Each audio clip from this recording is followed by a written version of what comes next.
जी अस्सलाम वालेकुम दोस्तों, इंसानी हकूक़ कमीशन के ज़रिए तमाम justice for women and gender minorities के हवाले से एक सेमिनार मुनक़िद हुआ है। और मैं ये समझती हूँ ज़ाती तौर पे कि ना ये वो इशू है जिस पे बात करने वालों के लिए ही कोई ना कोई सेव हेवन होनी चाहिए, जहाँ खुल के ये बात की जाए। और आज सेव हेवन बनाई है इंसानी हकूक़ कमीशन ने। हमारे साथ मौजूद है इंसानी हकूक़ कमीशन की कौंसल मेंबर। मैडम ये बताइएगा कि आज के सेमिनार में क्या क्या ख़ास बातें हुई और इसकी क्या फाइंडिंग है। हमारी जो कोशिश है वो ये है कि जो ऑलरेडी लेजिस्लेशन मौजूद है उसको ज़्यादा हम इम्प्लीमेंटेबल बनाएं। और इस वक्त जो सिचुएशन है वो ये है कि कन्विक्शन होती ही नहीं है, मतलब बिल्कुल 0.5% से भी कम कन्विक्शन है। तो ये जो मीटिंग थी ये इसलिए हमने मुनक्किद की थी क्योंकि हम चाहते थे कि आपस में बैठ के डिस्कस किया जाए। Thank you so much. आपका माशाल्लाह से बहुत अच्छा वो था फाइंडिंग। सबसे ज़्यादा ये है कि यहाँ पुलिस से हमारे शोबा वकालत से, सहाफ़त से, सियासत से तमाम ख़वातीन आई और ना सिर्फ ख़वातीन बल्कि ट्रांसजेंडर्स भी आए और उन्होंने खुल के बात की। तो मैं ये समझती हूँ कि अगर ऐसे जो सबसे पहले बात होनी चाहिए, उसके बाद कानून साजी, फिर अमलदारी, और बात जो है ना वो होते रहना चाहिए। और बात को जारी रखने के लिए हम इंसानी हकूक़ कमीशन के शुक्रगुजार हैं। I would not talk as a woman police officer, I would talk as a lady कि औरतें आके क्या इशू फेस करती हैं। मैं ये समझती हूँ कि वुमेन पुलिस स्टेशन को प्लीज कंसीडर किया जाए, इसकी परफॉर्मेंसेस को देखा जाए, इसका अकाउंटेबल। एक तो ये कि पुलिस एज अ होल वो ये समझती है कि उनका काम बहुत ज़्यादा है, जो कि है भी ज़्यादा। लिटरली मैं अभी लेट पता है क्यों, क्योंकि मुझे बहुत सारे कमिटमेंट्स थी वो करके मैं आई हूँ। लेकिन अब वो काम के ज़्यादा होने से अगर औरतें सफ़र करें तो ये तो डजंट मेक एनी सेंस। तो डिसीजन मेकिंग में जो है वो पॉलिटिकल पार्टीज़ के अंदर वुमेन को स्पेस नहीं मिलती।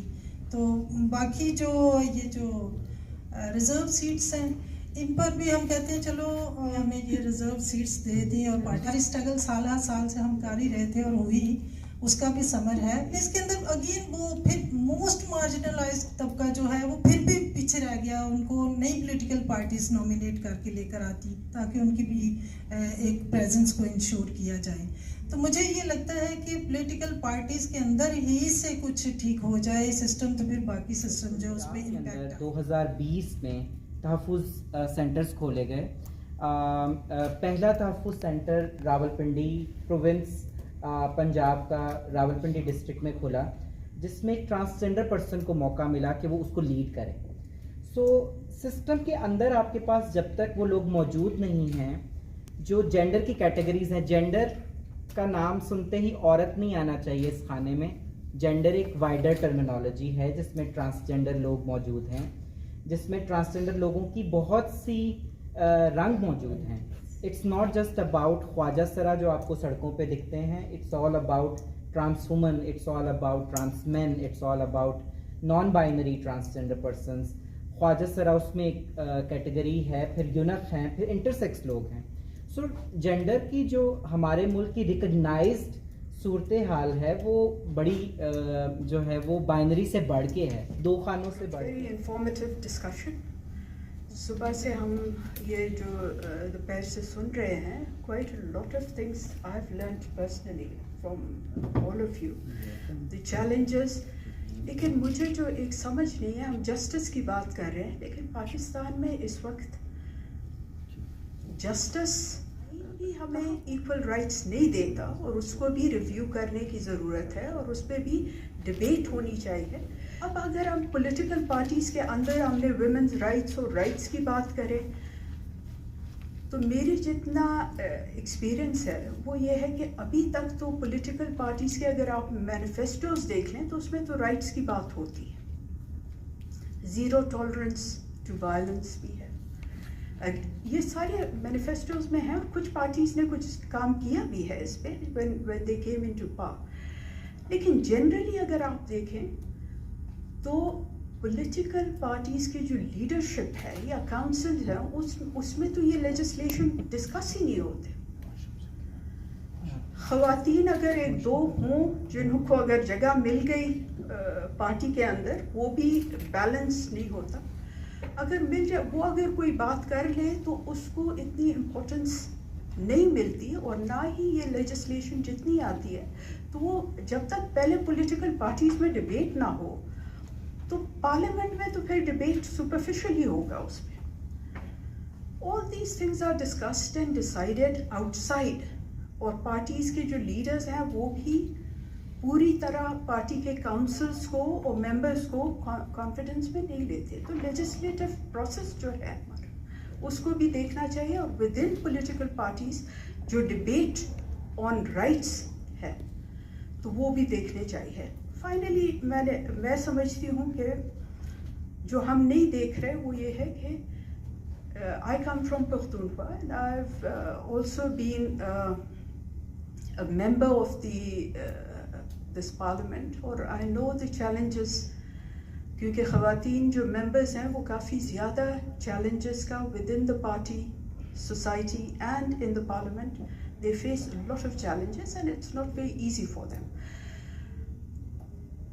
लेकिन जब आप conflict zone से हों तो ये सारा जो ये इतना violence हो रहा है हमारे इलाकों में, तो violence has been made a normal. कोई इधर बात ही नहीं करता कि कुरम में लोग अपने घरों को जा रहे थे and women and children point blank they were killed. अच्छा, उसका कोई वो नहीं हुआ कि FIR दर्ज हो जाए, वो हो जाए कि ये उनको मारा गया है. जरगा बुलाया जाता है और जरगे में एक खातून भी नहीं है, और ये जरगा भी नॉमिनेटेड जो स्टेट के जो वहाँ के पावरफुल हैं वही अपने मेंबर्स जो उनको पता है कि उनके साथ डील कर सकते हैं उनको बुलाते हैं. भाई, crime was committed, women were abducted in Kuram and yet there was no one to say. तो वो जरगे बने. अब भाई पख्तूनख्वा के लिए आप जरगे क्यों बनाते? कानून जब है तो ये जरगे का क्या मतलब? आपको पुलिस भी कहता है जरगे में जाके. रूरल एरियाज की जो चैलेंजेस हैं वो तो when I go to the rural areas in Pakhtunkhwa, तो जो बातें हम इधर कर रहे हैं तो उधर तो ये पहुंचे ही नहीं. और जिस तरीके से ख़वातीन की राइट्स को पामाल किया जाता है, इक्वल राइट्स की बात हम करते हैं लेकिन हमारी लेजिस्लेशन भी वुमेन को इक्वल नहीं. आप इनहेरिटेंस लॉज को देख लें, उसमें आपको इक्वल राइट. काउंसिल्स के अंदर पॉलिटिकल पार्टीज के वुमेन का आना बहुत ज़रूरी है. अगर वो नहीं होंगी, पहले तो मेंबरशिप वुमेन की नहीं होती. Most political parties at least in Pakhtunkhwa I know कि मर्द मेंबर्स बन जाते हैं और ये अज्यूम किया जाता है कि अगर मर्द बन गया है तो उसकी पूरे ख़ानदान हमारी मेंबर है. वुमेन को अलग उनके साथ वो नहीं होता कि उनको भी मेंबर बनाया जाए. तो first of all I think there should be a law कि मेंबरशिप जो है तो वो जब ड्राइव पॉलिटिकल पार्टीज करती हैं तो उसमें सब ये हमारे जो इलेक्शंस का एक्ट है या पॉलिटिकल पार्टीज का एक्ट है उसमें आना चाहिए. Similarly, I think women को on the decision making में होना चाहिए. रिजर्व सीट्स जो हैं तो उसको भी रिव्यू करने की ज़रूरत है, क्योंकि रिजर्व सीट्स में जो ख़वातीन इलेक्ट होके आती हैं, एक तो वो process needs to be question, लेकिन साथ साथ होना चाहिए रिजर्व सीट्स, लेकिन डायरेक्ट इलेक्शंस होने चाहिए. रिजर्व करना चाहेंगे कि इस वक्त जो पाकिस्तान के अवाम के अमूमी तौर पे जो इश्यूज़ हैं और ख़ास तौर पे औरतों के, ट्रांस के, जो रिलीजियस मिनॉरिटीज़ के जो इश्यूज़ हैं वो तो बिल्कुल बैक बर्नर पे जा चुके हैं. मतलब यहाँ पे एक पावर स्ट्रगल है, स्टेट का जो एलीट कैप्चर है उसमें, और सब कुछ उसी के इर्द गिर्द घूम रहा है. तो ऐसे माहौल के अंदर बार बार इस तरह की गैदरिंग्स करना और ये फोकस जो है वापस उसको लेकर आना, उसके लिए हम बहुत ज़्यादा मशकूर हैं HRCP के. दूसरा, मुझे लगता है कि अगर हम सब लोग जो यहाँ बैठे हुए हैं, अगर हम इस वक्त इस मुल्क के रूलिंग क्लास हम होते ہم ڈیسیجن میکنگ میں اس وقت بیٹھ کے یہ فیصلے کر رہے ہوتے تو میرا خیال ہے یہ سب جو مسئلے مسائل ہیں، جس طرح آپ لوگوں نے اس کی نشاندہی کی ہے، جس طرح آپ نے اس کی وے فارورڈ ریکمینڈ کیا ہے کہ کیسے ہم چیزوں پہ قابو پا سکتے ہیں اور وے فارورڈ کیا ہے، تو مجھے لگتا ہے کوئی مسئلہ نہ ہوتا. تو ایشو تو یہ ہے کہ کوئی یہاں پہ کوئی یہ راکٹ سائنس نہیں ہے کہ access to justice to women یا ٹو ٹرانسجینڈر کمیونٹیز یا جو مارجنلائز طبقے ہیں وہ ایکسیس کیسے ہوگا. This is not a rocket science. The thing issue is کہ جنہوں نے انصاف دینا ہے، جو ہمارے انسٹیٹیوشنز ہیں، سب سے پہلے تو جو ہماری ریاست کی اپنے جو حیت ہے، وہ ایک بہت بڑا مجھے لگتا ہے کہ مسئلہ ہے، کیونکہ ہم سب ایک اسٹرکچرلی جو ہے ایک بہت وائلنٹ کانٹیکسٹ کے اندر ہم رہ رہے ہیں. تو ابھی جو آپ لوگوں نے بات کی اس میں سب سے پہلے تو یہ ہے کہ جنہوں نے یہ انصاف دینا ہے، جن انسٹیٹیوشنز نے، اس کے اندر جہاں پہ بھی بار بار بات ہوئی ہے، ریپرزنٹیشن کا ایشو ہے. ظاہر ہے اگر وہاں پہ صرف مرد بیٹھے ہیں، اور مرد بھی جو صرف elite back ground, elite class کے مرد بیٹھے ہیں، یہ نہیں ہے کہ ورکنگ کلاس کا آدمی جو ہے وہ ڈیسیژن میکنگ پوزیشنز پہ بیٹھا ہوا ہے.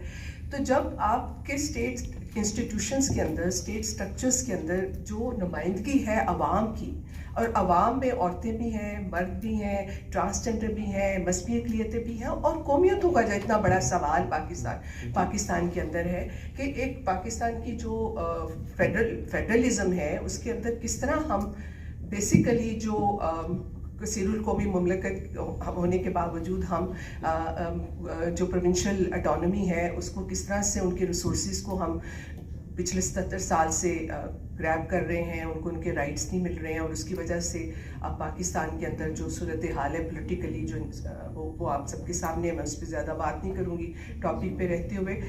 تو ایک تو یہ ہے کہ ہمیں اس چیز کو انڈرسٹینڈ دیکھنا ہے کہ اس کانٹیکسٹ کے اندر ہم ایکسیس ٹو جسٹس کی جب بات کرتے ہیں تو پہلا سوال یہ اٹھتا ہے کہ کن کو جسٹس چاہیے نا. تو وہ لوگ جو ولنریبل ہیں، تو ولنریبلٹی کیوں ہے؟ ولنریبلٹی کن لوگوں، کیا چیزیں ہیں اس کو ہمیں آئیڈینٹیفائی کرنا ہے جو ولنریبلٹی کریٹ کرتی ہیں.